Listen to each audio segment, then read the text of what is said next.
Okay, so here's the new all-wheel drive solenoid. I just got it from Amazon right now. So if I touch the leads, it's supposed to be 2 to 4.5. Oh wait, hold on. This is a lot harder without alligator clips. So I'm just touching the leads, 2 to 4.5. So 3.1 is the resistance on it. So this is the one that I was measuring, that I was getting 155 ohms. So this seems to be a good one. It should be, it's brand new. Okay, so I disconnected these two here. There's a ground right there. These are all, I think they're 10s. That's bigger, that's probably a 12. I unscrewed this thing from there and then just removed this because this can stay connected. Okay, so I just spent the last like 30 minutes trying to figure out how to break this apart, and I just used this bolt right here. It's on the driver's side. I put a hammer, I put the claw part back here, and then I just rested it right there and then just pried it up. Oh crap, put that back on. Anyways, and it just pried right up, so pull that apart. There's a connector, that yellow connector that needs to be taken apart, I guess. And we'll get that done now. Alright, here she is. Disconnected that from that right there. That plug doesn't really move. It just stays right there. And I just used a screwdriver. I kind of cracked it a little bit. You can see that. But it's still okay. So now I just need to see what bolts. I think it's all the black ones. And then like these two right here. And then this whole thing just pops right out. Okay, so it was the black ones, all the black ones there, and then it was this one and this one back here were the ones, and the whole thing should be a little loose. Yeah. Alright, so here's what it looks like inside. Yeah, that fluid's really dirty. There's these two O-rings here that I guess I got some new ones, so I'll replace that, and there's really nothing else in here. When you pull it out, I just kind of had to angle it through here, and then I pulled it right out, and then it spills, so be careful. You know, it has a lot of fluid in it. So yeah, I got two new O-rings for that. I got a new gasket too. I'll probably replace that, and so I'm gonna go look at the valve body and get those solenoids off and test them. And yeah, there's fluid everywhere now, so I'll clean that up too. Alright, so here's the bottom of it. Here's all the solenoids, or the main solenoids, I guess. And I guess this one and that one are the most common ones that go bad. This is the one that I tested that seemed bad. So I'm gonna, I guess you have to take all these bolts. There's a little tab there, and I think there's a tab somewhere else. Maybe just that one. I'm gonna take that one, all these little 10mm bolts off here, and then there's a ground on this one that I guess always breaks. So this has been replaced. Oh, they probably just put a new one in, huh? Never mind. Okay, so yeah, hopefully it doesn't break on me. If it does, then I'm gonna have to do some soldering, and that's gonna be fine, but it's just gonna be extra stuff. Anyways, so I'm gonna take these 10s off here, and there's like a whole bracket, I think, that comes off, and then I should be able to pop these out. So I'm gonna start with that one because that's the one that it tested bad. So we'll see. Okay, so we got a short boy in this one right here on this little bracket right there. So the short boy right there, and then all the rest are long so far. I still have to take out that one, and then the one where the ground breaks apparently. So I figured I'd take these ones out because the wiring, basically it's hard to get a socket right here without like stretching the wires, and I just want to be as careful as possible. So I'm gonna do that one next, and then I'll do that one last. Okay, so yeah, I just pulled this wire all the way out, and then I had to fit this in between there to get it in. And again, I'm just trying to be as careful as possible. I don't want to break any of these or anything like that. So get that one out, then get this last one out and see how it works.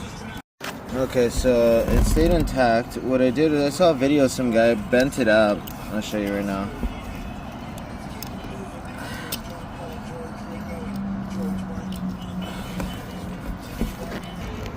Okay, so that was a pain with one hand. Anyways, I bent it up.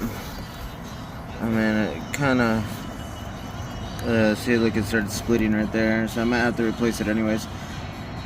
But I think if I would have bent it up before, because I did a turn or two on it, and then it kind of did that. I think if I would have bent it up before I did that turn, I think I would have been perfectly fine.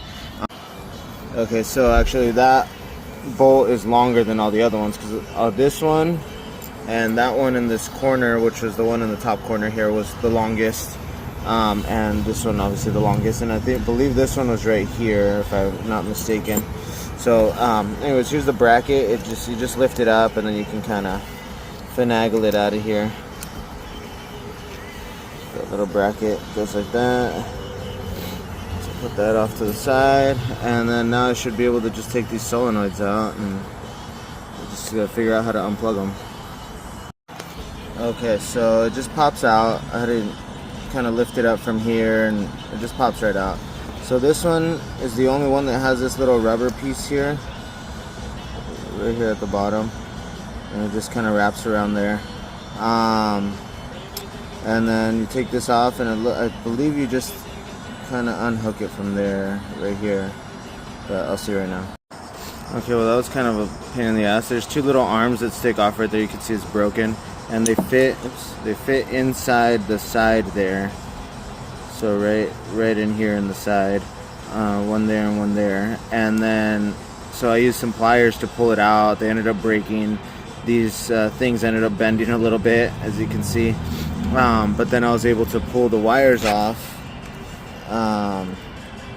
Again, I'm trying to be really careful, so it's kind of scary, but everything looks okay. So, yeah. So now let's test this. It's a pain in the ass. Okay, so here we go. It's kind of all over the place here, but it's supposed to be between, I think it's 2 and 4.5. So I'll test the new one right now and see. So real quick, this is how it's supposed to look. Those are the two arms that broke off, and again they just slide in on the side there and right there, and I think they kind of lock in, like clip in, but the wires pop into the top. Right there, they pop into the top, and then they're covered with the top of this. See the two black right there, it just kind of goes in, and I'll show you there, but let's test this one out. So here we go, 3.1. See that? And then we'll go to the other one. And this one's just all over the place, 23. So that's definitely bad. Okay, so here's the other one that goes bad. It's the other one on the other end. I guess that's the other most common one that goes bad. These three apparently are interchangeable also. They're all 12.5-ish.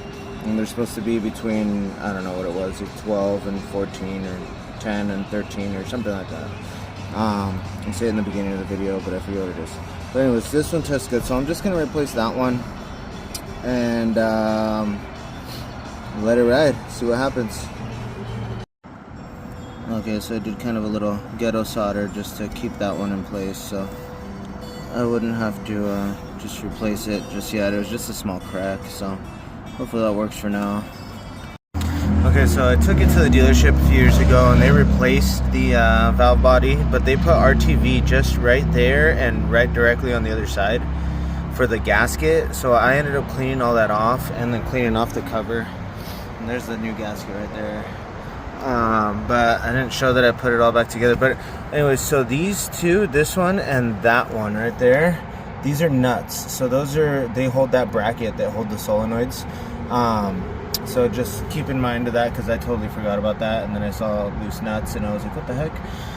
But anyways, so I just finagled it back in there, and I replaced those two little O-rings I was telling you about, and so now I'm gonna put the screws back in up top here. And then I don't have a torque wrench, but I just went down to where it's pretty snug, nothing crazy. Just a little snug. I think it's only like 7 foot-pounds or 8 foot-pounds, which isn't a lot. And yeah, so just hope that works. But anyways, yeah, I'm gonna put those bolts back in, then I'll put the gasket, then I'll put the cover, connect this connector here, and then probably test it again out here. So I tested it at this connector, and now it's testing good. Yeah, so it's not too hard of a job so far. It's been 3 hours about, but only because I've been going really slow and trying to be extra careful, and also this is my first time doing it, so I'm just learning. But I think if I were to be able to do this again, it'd probably take me 2 hours or less. You know, obviously trying to be really careful again, but yeah, I'll finish it up here and then we'll test it out. Alright, so I have my ground right there.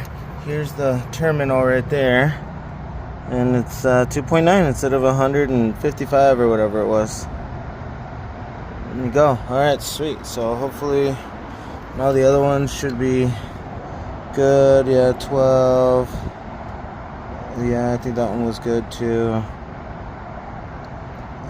This one was supposed to be less than 1. 12.